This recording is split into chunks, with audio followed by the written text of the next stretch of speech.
What is up, YouTube? It's Trey's Face. Tonight, I wanted to talk to everyone. I'm sorry, I'm really sweaty. I just got back from kickboxing, and and it's raining really heavy out there again in Connecticut. What a surprise! What a surprise! I wanted to discuss with everybody today something that came to mind. In dealing with narcissistic abuse, it's just really important to remember to keep very strong support systems in place for yourself. Make sure that you have good supports around you. For me, I have to say, every day I wake up, I give thanks to God. I am blessed. I'm truly blessed in my life. There's not a day I take it for granted how lucky I am to have really amazing friends in my life. Some of which I consider to be more family than they are friends. And so it's just really important, even if you don't have many, even if you have one or two, don't lose touch with them, because it's really important, right? I mean, we go through these stages when we're getting out of these really awful situations or relationships, or trying to get away from toxic people. And what can happen a lot of times is that we tend to isolate ourselves, right? We tend to kind of go into hiding. We feel like we don't want to be around people because, I don't know about you guys, but sometimes it's just like, my God, I can't stand humans. Like, I just want to get away from them. But don't ever lose sight that there are still some really awesome and amazing people in this world. And there's a reason why you've had friends in your life as long as you've had them. And if you've had, if you were blessed to have these friends, tell them that, reach out to them and let them know that you're so lucky to have them in your life, and that, you don't take your relationship and your friendship for granted by any means. Sometimes people just need to hear that, along with the support network that you create through your friends. It's really important to think about other alternative ways that you can get supports coming out of these narcissistic abusive relationships. And I think I mentioned this in another video before, in case you didn't see it. I really strongly encourage all of you to consider other options for counseling. And it's not to say that counseling doesn't work for you, but what I do want to say is that for me, I went through a lot of counselors, in the years, and some were really good and some really weren't. But there's one thing I'm going to share with all of you. I have received more help watching YouTube videos and finding supports online. There are a lot of support groups online for narcissistic abuse. And I have found those to be much more helpful in my recovery and healing process and my journey through this than I ever have a counselor. I do not, and I will say this with the utmost confidence when I say it, I do not believe for 1 minute that somebody could counsel you through this kind of abuse if they have not personally been through it themselves. And that is the truth. There is no possible way. And the reason I know this to be true is because all the counselors in the past were giving me the wrong advice. Okay? A lot of them were trying to advise me to stay in the relationship. Some of these pastors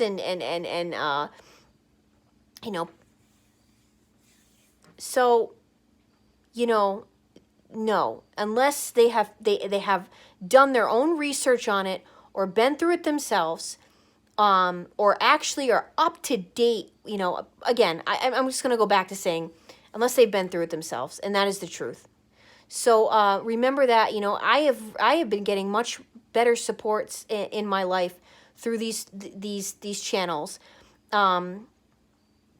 And I really want to thank all of you for sharing your stories with me in the comments, and for emailing me and keeping in touch. And it's extremely helpful to me, because this is how I'm getting my information, and this is how we're all sharing information. So it's just, important to keep in mind.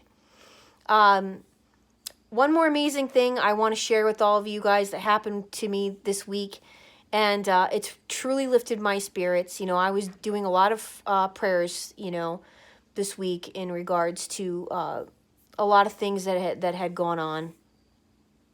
Especially when I got back home from Florida, I really feel like crap exploded at the fan. So, I was in Orlando last week, and this person I had met when I was 23 years old, I met him in Orlando, and he was living in Miami, and he was originally from Morocco. And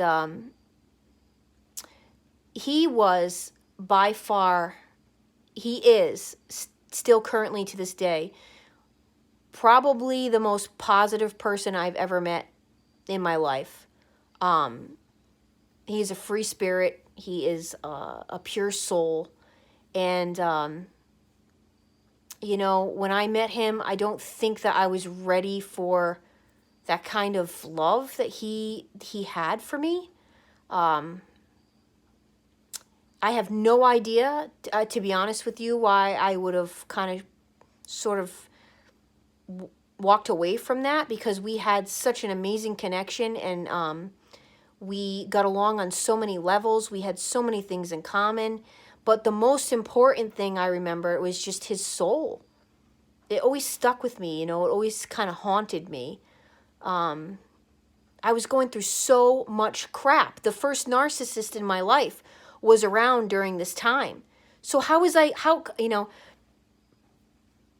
looking back, I was knees deep in the drama of the crap that the narc was putting me through. And it's just weird how everything kind of like circles, back around, and you have these realizations. So anyway, last week I thought a lot about him, and I had found him, I had looked him up about 4 years ago, and we talked, via Messenger, I think Facebook Messenger, and I just remembered like saying to him, I can't believe it's been 10 years, and he said, yeah, he said, I found your video of you getting married, and he said, I was so happy for you. You looked so happy. Like, this is the kind of person he was, and I pretty much broke his heart, through all my stupid crap. At any rate, here we are 4 years later. I was thinking about him, and to try to make a long story short, something just kind of told me, give him a call and tell him, as you're going through all this stuff, you want to let people know how you really felt about them and how you appreciated them, and people need to hear that, So I called him on WhatsApp, and it was the most amazing thing to hear his voice after 14 years. And the coolest thing is he's still the same. He's, one thing he said that really made me sad, is he said he doesn't get attached to people anymore, And he was one of those people that did. He really did back in the day. And so, but at any rate, I felt so great to tell him how I felt and how I thought about him last week, and how I told him, I said, every time I got off the phone with you, I remember how I used to feel. I used to feel so positive and upbeat and uplifted, and I want you to know that, and then I said, and when I hung up with him, we talked for like almost 2 hours, and when I hung up with him, I felt the same way I felt when I was pretty much a kid, practically. So I just wanted to share that story with everyone. You know, it's important to just keep friends in your life. And I said in one of my videos before, and it's true, you know, again, you don't ever know when the love bug is going to hit you.